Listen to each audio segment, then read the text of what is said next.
ये आपका 7th number question है। Find the x coordinates of all the points on the curve, और ये कर्व की इक्वेशन दी है y is equals to sine 2x minus 2 sine x. ये आप कह सकते हैं कि फंक्शन है एक, ओके। और आपको रेंज दे रखी है, x बिलोंग कर रहा है 0 टू 2 पाई। x की जो वैल्यू है वो 0 से 2 पाई के बीच में है, और x पे इक्वालिटी का साइन है और इनइक्वालिटी 2 पाई के ऊपर लगी हुई है, ओके। और वेर dy अपॉन dx की वैल्यू 0, ये आपको कंडीशन दे रखी है कि आपको x की वैल्यू फाइंड आउट करनी है। कब फाइंड आउट करनी है? जब आपका dy अपॉन dx 0 हो, और इस फंक्शन को यूज़ करके फाइंड आउट करनी है। और वो x हमें चाहिए जो 0 से 2 पाई के बीच में लाई करे, ना 0 से लेफ्ट साइड में नेगेटिव में, या 2 पाई से ज़्यादा 3 पाई 4 पाई बाहर नहीं जाना है, हमें इस रेंज में ही रहना है। तो यहाँ देखेंगे पहले dy अपॉन dx क्या है, 0 है। तो dy अपॉन dx कैसे मिलता है?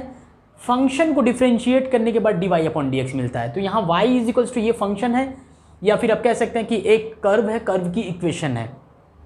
तो y is equals to function. अब इस फंक्शन को डिफ्रेंशिएट करेंगे तो हमें dy अपॉन dx मिलेगा, और जो dy अपॉन dx आएगा उसी को हम 0 के बराबर करेंगे, ओके।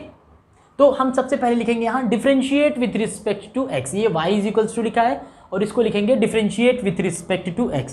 तो यहाँ लिखेंगे differentiate with respect to x।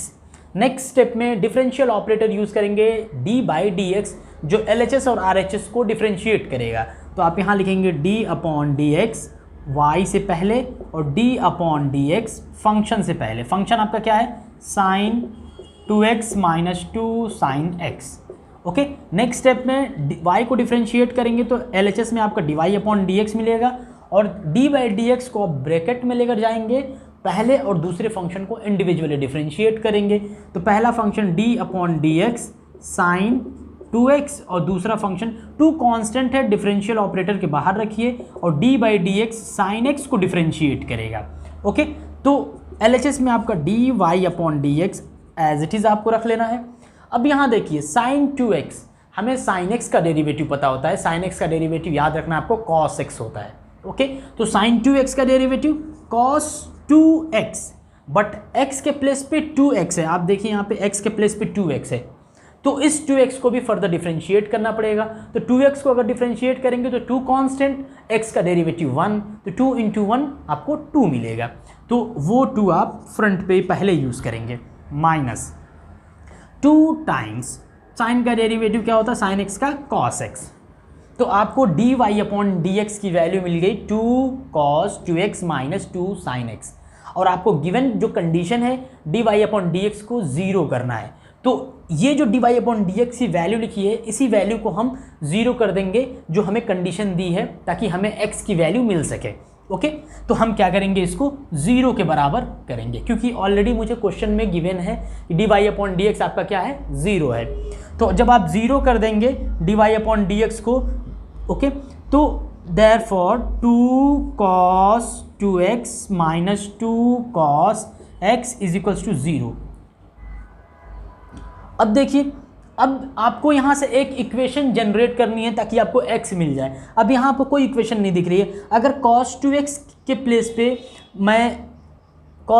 Place पे अगर फॉर्मूला यूज़ कर लूँ 2 cos square x minus 1, cos 2x का फॉर्मूला होता है 2 cos स्क्वायर x माइनस 1, आपको भी याद रहना चाहिए cos 2x is equals to 2 cos square x minus 1, ये फॉर्मूला होता है। इसके प्लेस पे अगर मैं ये यूज़ कर लूँ तो आप देखिए 2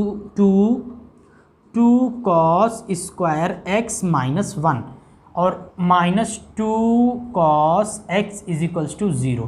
तो cos 2x के प्लेस पे मैंने ये फॉर्मूला रख दिया। अब फॉर्मूला रखने से क्या हुआ, देखिए आप 2 को अंदर ब्रैकेट में मल्टीप्लाई करेंगे तो 2 into 2 4, 2 into 2 4 cos square x minus 2 into 1 minus 2 cos x is equals to 0। तो आप इसको प्रॉपर लिखेंगे तो 4 cos square x minus 2 cos x minus 2 is equals to 0। तो अब आप देखेंगे तो यहाँ पर एक क्वाड्रेटिक इक्वेशन बन गई। इन terms of cos x. Cos x में देखिए क्वाड्रेटिक इक्वेशन बन गई आप। तो आप अगर कॉस एक्स को अगर लेट कर लेते हैं कि let cos x is equals to m, तो आप यहाँ लिख सकते हैं 4m² minus 2m minus 2 is equals to 0। तो अब आपको एक क्वाड्रेटिक इक्वेशन मिल गई। इसी क्वाड्रेटिक इक्वेशन को सॉल्व करके हमें m की वैल्यू फाइंड आउट करनी है। ओके, और m ऑलरेडी cos x के बराबर है तो वहाँ से हमें x मिल जाएगा, लेकिन पहले हमें m की वैल्यू फाइंड आउट करनी है। तो आप देखिए यहाँ पे, अब यहाँ देखिए अगर मैं 4m² minus 2m minus 2 is equals to 0, अगर इसको हम फैक्टर करेंगे तो 4 इंटू 2 8, और 8 को स्प्लिट करना इन टर्म्स ऑफ माइनस 2m, तो आप यहाँ पर लिख सकते हैं 4m², okay, minus 4m plus 2m। तो आप देखेंगे माइनस 4m से प्लस 2m कितना होता है, माइनस 2m होता है, और ऑलरेडी यहाँ पर माइनस 2m है और ये आपका माइनस 2m। होप आप सबको फैक्टराइजेशन आता होगा, क्वाड्रेटिक इक्वेशन को फैक्टर कैसे किया जाता है। ओके, तो आप यहाँ देखिए 4m कॉमन आप करेंगे, सॉरी यहाँ से 4 कॉमन कर लेंगे आप, तो 4 और m भी कॉमन करेंगे तो m माइनस 1 यहाँ से आपको मिलेगा, और यहाँ से आप 2 कॉमन करेंगे तो m माइनस 1 यहाँ से भी मिलेगा इज इक्वल्स टू 0। तो एक ब्रैकेट में m माइनस 1 होगा और दूसरे में 4m plus 2 is equals to 0। तो पहले हम m minus 1 is equals to 0 करेंगे, तो आप देखेंगे यहाँ से m इज इक्वल्स टू 1 मिलेगा आपको, और दूसरी बार नेक्स्ट टाइम हम जब करेंगे 4m plus 2 is equals to 0 करेंगे तो हमें मिलेगा m की वैल्यू, यहाँ से देखेंगे आप 2 को RHS में सेंड कर देंगे तो माइनस 2 हो जाएगा, और 4 से आप डिवाइड कर देंगे। तो आप देखिए ज़रा यहाँ पे 4m is equals to minus 2, तो m is equals to minus 2 upon 4, 2 1 2 2 2 4, तो माइनस हाफ। तो आपको यहाँ से m की वैल्यू मिली minus half, m is equals to minus half. एक m माइनस हाफ मिला और दूसरा m आप देखेंगे तो आपको 1 मिला। बट रीसब्स्टिट्यूट करेंगे, m क्या है, m cos x है। m की वैल्यू यहाँ देखेंगे हमने पुट किया था cos x, तो हम यहाँ पर रीसब्स्टिट्यूट करेंगे। यहाँ हमने सब्स्टिट्यूट किया था cos x के प्लेस पे m, अब यहाँ पर रीसब्स्टिट्यूट करेंगे क्योंकि हमें m मिल गया। मतलब सिंप्लीफाई करने के लिए हमने cos x के प्लेस पे m पुट किया ताकि हमें m की इजीली वैल्यू मिल जाए। तो अब हम देखेंगे यहाँ पे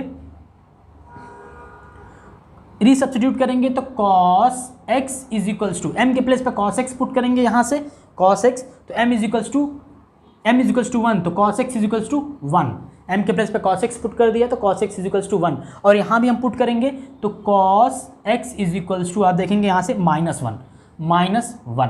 तो हमें दो वैल्यू मिल गई, एक cos x is equals to 1 और दूसरी cos x is equals to minus half. अब इसी इक्वेशन को सॉल्व करके हमें x फाइंड आउट करना है, और जो x होना चाहिए वो x 0 से 2 पाई के बीच में लाई करना चाहिए। तो सबसे पहले तो हम यहाँ देखेंगे पहले वाले को cos x is equals to 1, cos x is equals to 1।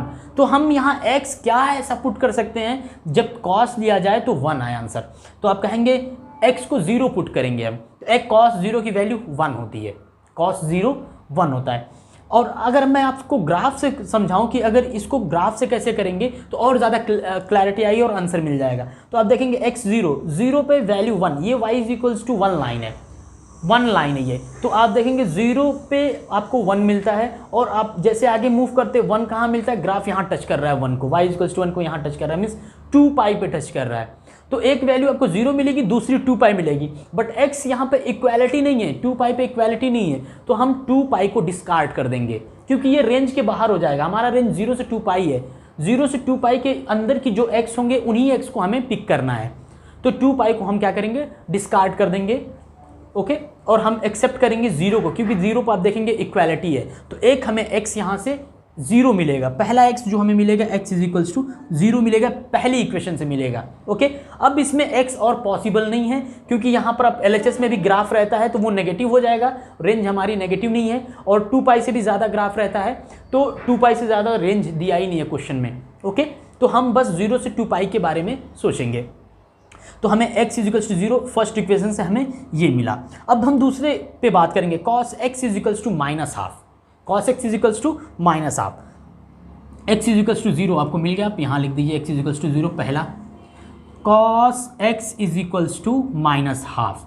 अब देखिए यहाँ से अगर मैं ग्राफ से डायरेक्टली आपको समझा दूँ तो ग्राफ से आपको क्लियरली दिख जाएगा और हम मैथमेटिकली भी सॉल्व करके आंसर फाइंड आउट करेंगे। अगर ग्राफ से देखेंगे तो cos x की वैल्यू -1/2 है, ये cos x का ग्राफ है, -1/2 ये y = 1 लाइन होती है और ये y = -1 लाइन होती है। तो cos x की जो रेंज होती है -1 से +1 होती है।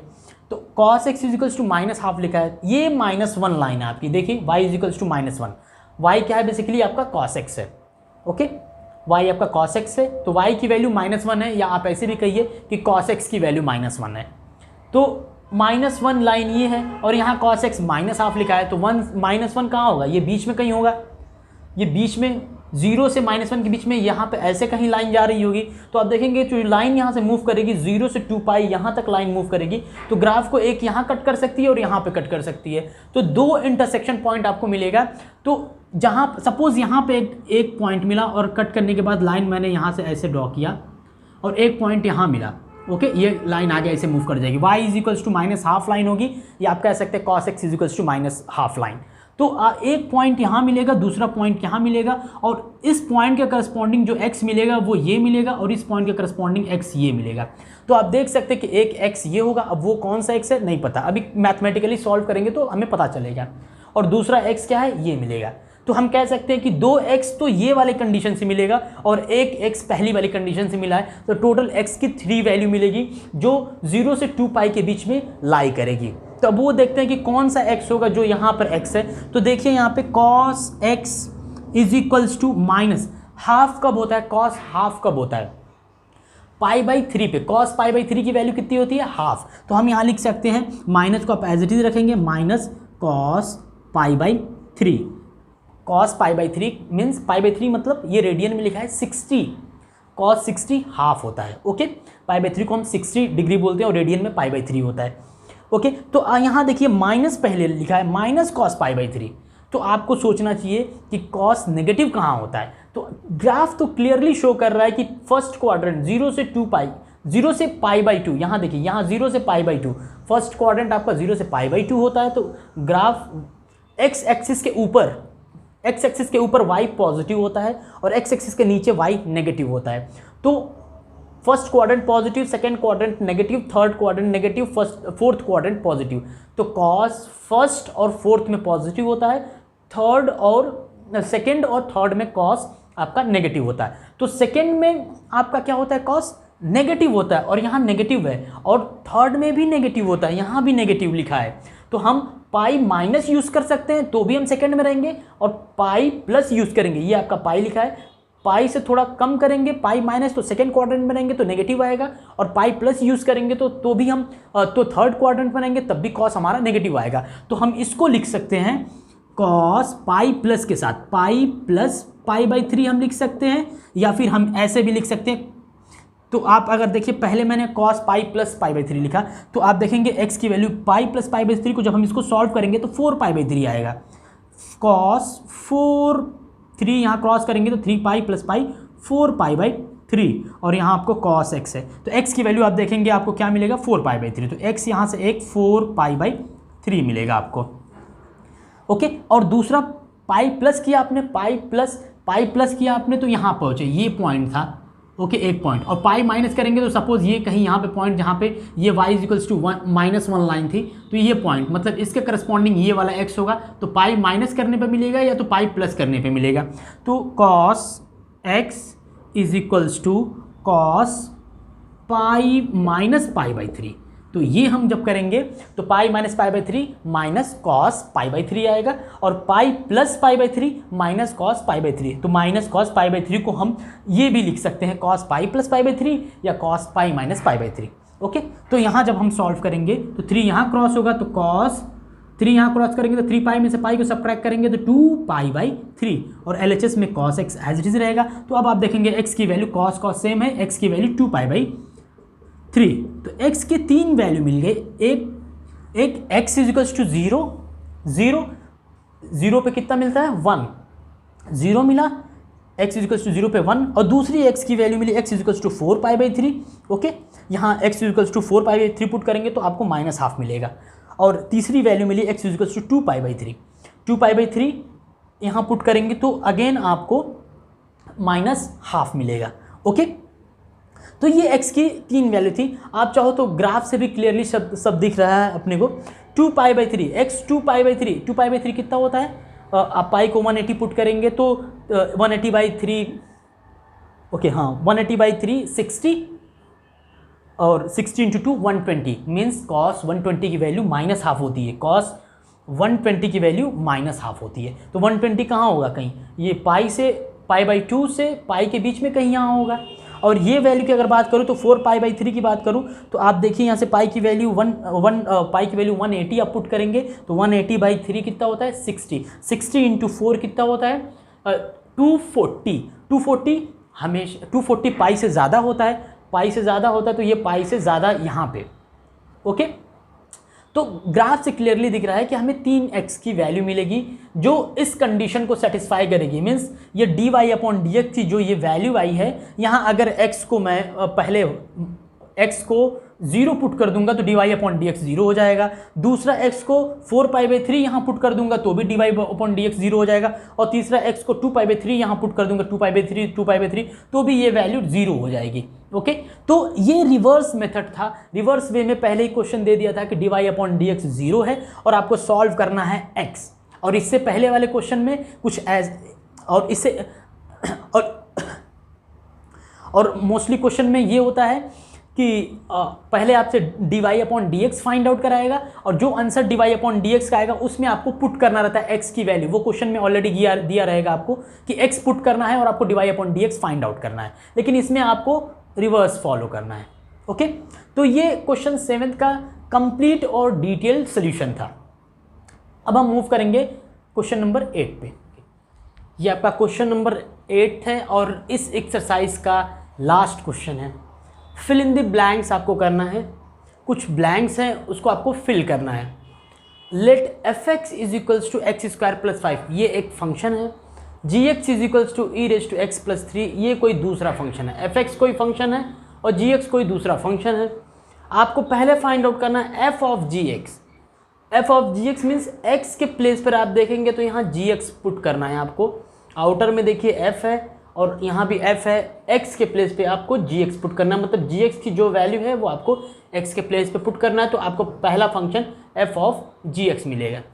अगर सिमिलरली नीचे बात करूँ मैं तो g(f(x) मीन्स g आउटर है और x के प्लेस पे आपको fx पुट करना है। मीन्स ये जो x LHS RHS fx की वैल्यू यहाँ पुट करनी है। तो हम पहले फर्स्ट वाले को करेंगे, 1 बाय 1 हम सब कंप्लीट करेंगे।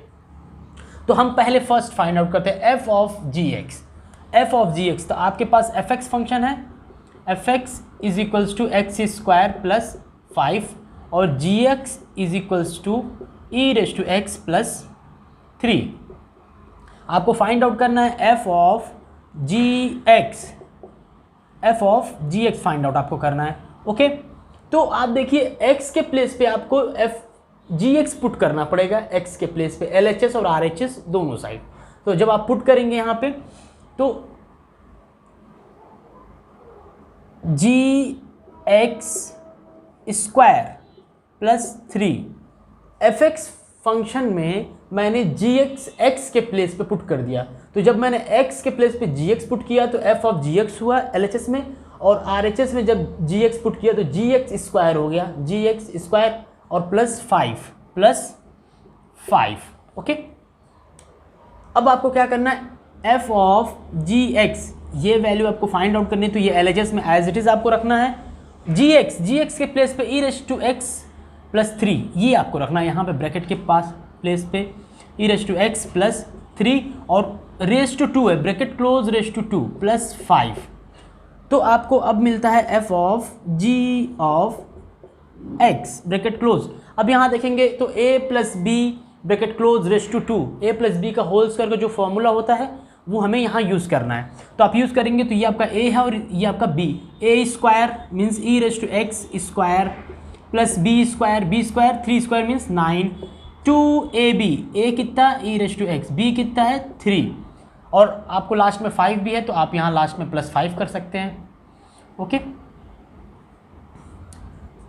e⁻2x हम लिख सकते हैं e⁻2x + पावर ई के पावर में देखेंगे तो x है और 2 भी है, तो पावर हमेशा मल्टीप्लाई होती है।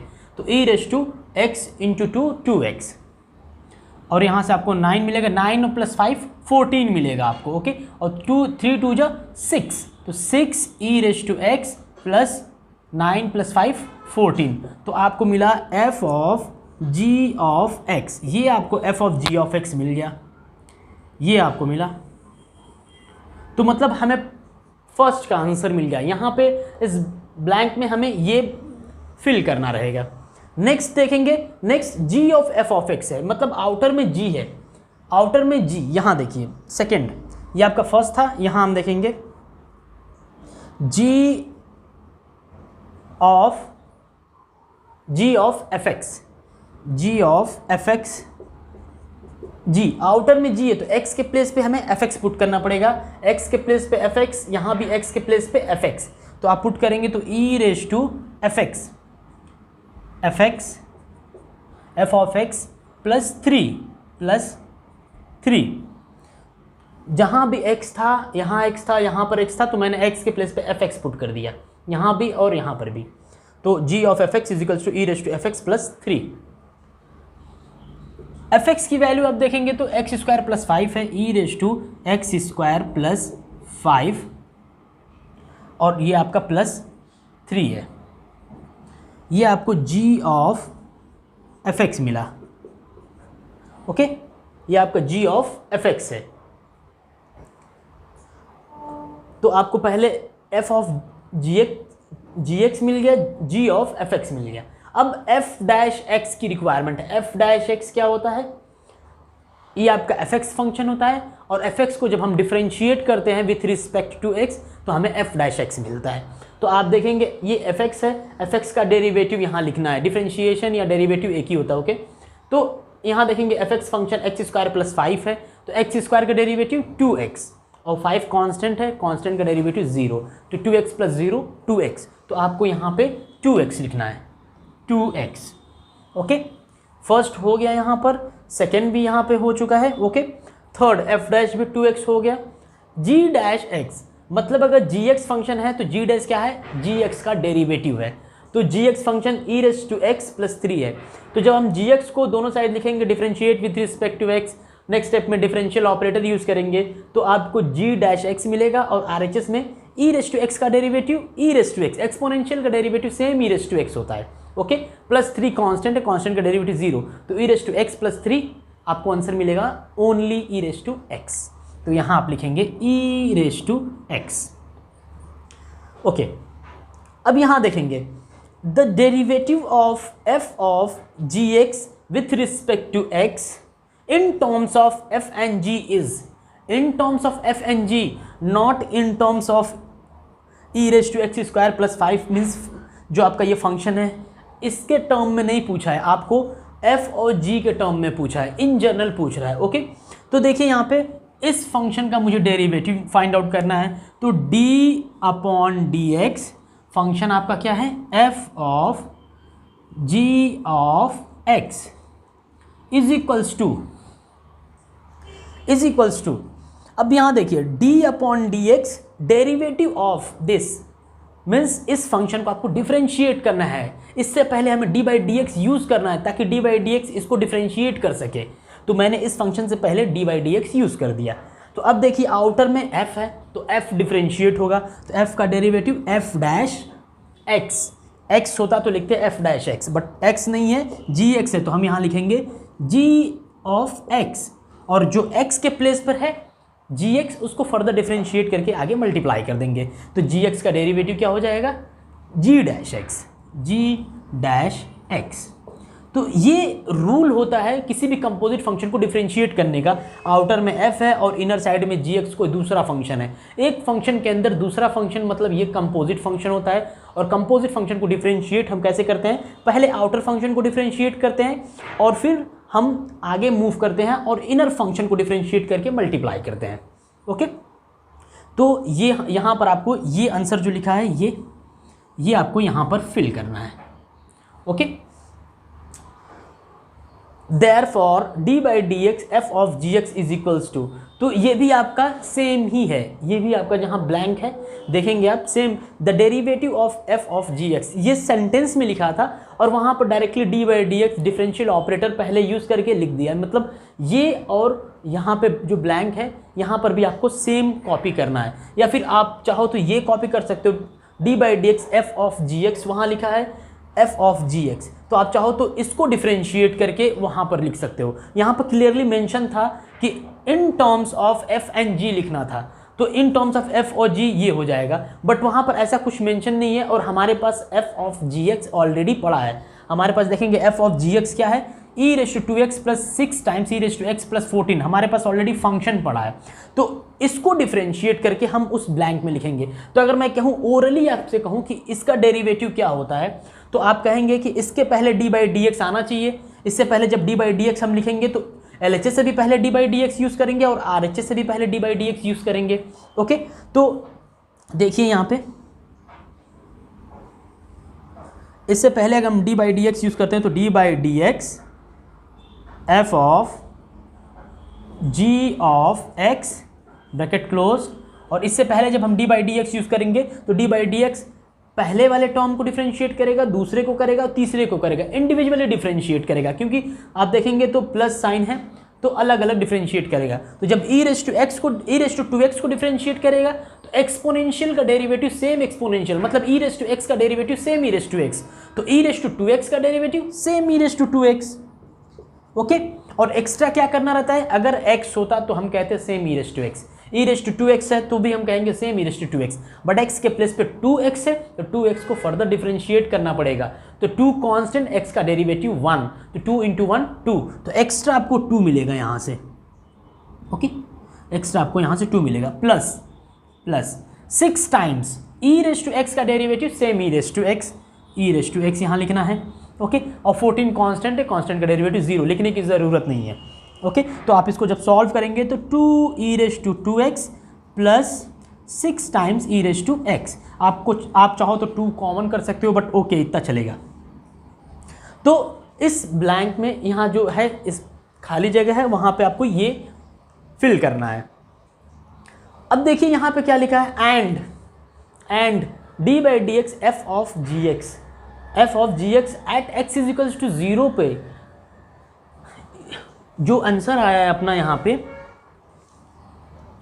ये जो आंसर आया है इसी में हमें x is equals to 0 put करना है और हमें ये वैल्यू मिलेगी। तो आप देखेंगे यहाँ पे अगर मैं यहाँ पे 0 पुट कर दूँ तो आप देखिए at x is equals to 0, at x is equals to 0, जैसे हम 0 पुट करेंगे तो ई रेस टू 2 इंटू 0, तो ई रेस टू 0 हो जाएगा, 2 इंटू 0 0, तो ई रेस टू 0 आपका कितना होता है 1, एनीथिंग रेस टू 0 कितना होता है 1, तो यहाँ से आपको 1 मिलेगा, 1 into 2 2, E raise to 0 1, 1 into 6 6, 6 plus 2 8, तो आपको यहाँ से 8 मिल जाएगा। एट एक्स इजिकल्स टू 0 पे जो ये वैल्यू होगी वो कितना मिलेगी 8 मिलेगी, तो अब डायरेक्टली यहाँ पर 8 लिख सकते हैं, 8 लिखेंगे यहाँ पे। ओके, बस आपको इसी इक्वेशन में x के प्लेस पे 0 पुट करना है और आपको ये वैल्यू मिल जाएगी एट एक्स इक्वल्स टू 0 पे। ओके, अब हम ये देखेंगे कि the derivative of g of F x is equals to and D by D X at x is equals to 1 पर, तो g of F X derivative of g of F X, तो the derivative of g of F X, g of F X हमारे पास है, कहाँ पर है हमारे पास, यहाँ आप देखेंगे यहाँ पर है g of F x, g of F x is equals to g of F x is equals to e raise to x square plus 5 plus 3, ये हमारे पास है। ओके, यहाँ पर है, तो डेरिवेटिव ऑफ मीन्स इसके पहले डी बाई डी एक्स हमें यूज़ करना है, जी ऑफ एफ एक्स इसके पहले d by D x use करेंगे तो डेरिवेटिव ऑफ, तो इसका ये सेंटेंस में लिखा है, अगर मैथमेटिकली हम लिखेंगे तो इससे पहले d by D x use करेंगे, इसका मतलब जी ऑफ एफ एक्स को डिफ्रेंशिएट करना है, d by D x g of F x को डिफ्रेंशिएट कर देगा। तो डिफ्रेंशिएट अगर हम डायरेक्टली यहाँ पे करें इसको, E raise to x square plus 5 को अगर हम डायरेक्टली डिफ्रेंशिएट करेंगे तो आप देखिए E raise to x square plus 5, exponential का डेरिवेटिव सेम एक्सपोनेंशियल सेम हमें लिखना है। ओके, सेम एक्सपोनेंशियल लिखना है और चेन रूल से एक्स स्क्वायर प्लस 5 को भी डिफ्रेंशिएट करना है। तो एक्स स्क्वायर का डेरिवेटिव कितना होगा, पहले हम सेम लिखेंगे चेन रूल से। ये तो 3 है, 3 कांस्टेंट का डेरिवेटिव 0, इसको तो लिखने की जरूरत ही नहीं है, हमें फोकस इस पे करना है बस। E raise to x square plus 5, तो सेम डेरिवेटिव हम क्या लिखेंगे, E raise to x square plus 5। पहले तो हम सेम लिखेंगे क्योंकि ई रेस टू एक्स का derivative same E raise to X होता है, तो ई raise to x square plus 5 का derivative same E raise to x square plus 5, तो मैंने लिख दिया।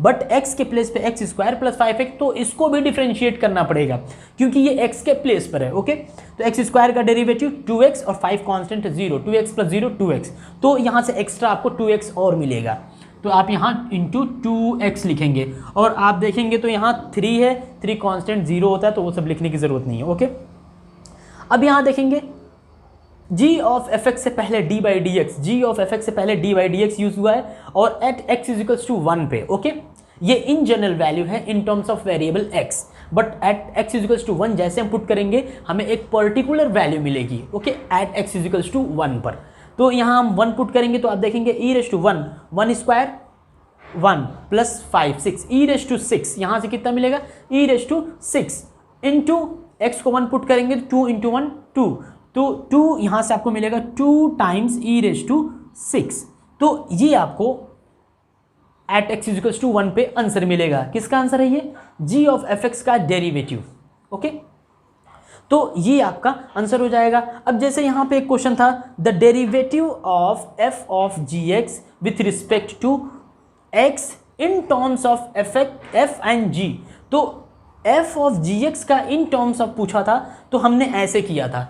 यहाँ पर भी आपसे पूछ सकता है जी ऑफ एफ एक्स का derivative with respect to X in terms of F और जी पूछ सकता है, जी ऑफ एफ एक्स का derivative in term with respect to X in terms of F and G. तो इसको फिर आप कैसे करेंगे, जैसे इसको आपने किया, अगर मैं आपसे कहूँ कि इसको डिफ्रेंशिएट करना है, G of F of X, इसको अगर आपको डिफ्रेंशिएट करना है in with respect to X in terms of F and G, तो आप कैसे करेंगे, आउटर फंक्शन जी दिखता है तो जी को जी डैश लिखेंगे और ब्रैकेट की वैल्यू एज इट इज यहाँ कॉपी कर देंगे एफ एक्स। ओके, और जिसको आप जी एफ एक्स, जी डैश एफ एक्स और एक्स के प्लेस पे आप देखेंगे तो एफ एक्स लिखा है, मतलब नॉर्मली जी एक्स रहता है तो एक्स के प्लेस पे एफ एक्स है, तो एफ एक्स को भी फर्दर डिफ्रेंशिएट करेंगे तो ये क्या होगा, एफ डैश एक्स। तो अगर आपसे यहाँ ऐसा कुछ सेंटेंस लिख देता, अगर एक्स्ट्रा भी अगर लिखा होता कि डेरिवेटिव ऑफ, यहाँ पे बस जी ऑफ एफ एक्स होता with respect to X in terms of F and G, तो फिर आपका ये आंसर भी होता। ओके, एफ और जी के टर्म में ये आंसर हो जाता। जैसे ये सेंटेंस लिखा था तो F of g of x का ये आंसर था, तो सिमिलरली अगर यहाँ पे जी ऑफ एफ एक्स रहता तो फिर ये आंसर हो जाता। ओके, तो ये आपका क्वेश्चन नंबर 8 था और 8 एक्सरसाइज का लास्ट क्वेश्चन था। ओके, तो हम लोगों ने डिफरेंशिएशन चैप्टर की पहले एक्सरसाइज को ख़त्म कर दिया है, एक एक क्वेश्चन को सॉल्व किया हम लोगों ने, एक भी क्वेश्चन स्किप नहीं किया, और ऐसे ही सेम हम लोग नेक्स्ट वीडियो से स्टार्ट करेंगे एक्सरसाइज 1.2 और एक एक क्वेश्चन को सॉल्व करेंगे। अगर आपको ये वीडियो पसंद आई हो तो वीडियो को लाइक करिए, चैनल को सब्सक्राइब करिए और नोटिफिकेशन बेल को ऑन करिए ताकि जब मैं नेक्स्ट लेक्चर की वीडियोस अपलोड करूं तो आपको इजीली नोटिफिकेशन मिल जाए। और इस वीडियो को अपने फ्रेंड सर्कल में ज़्यादा से ज़्यादा शेयर करिए ताकि उनका भी बेनिफिट हो।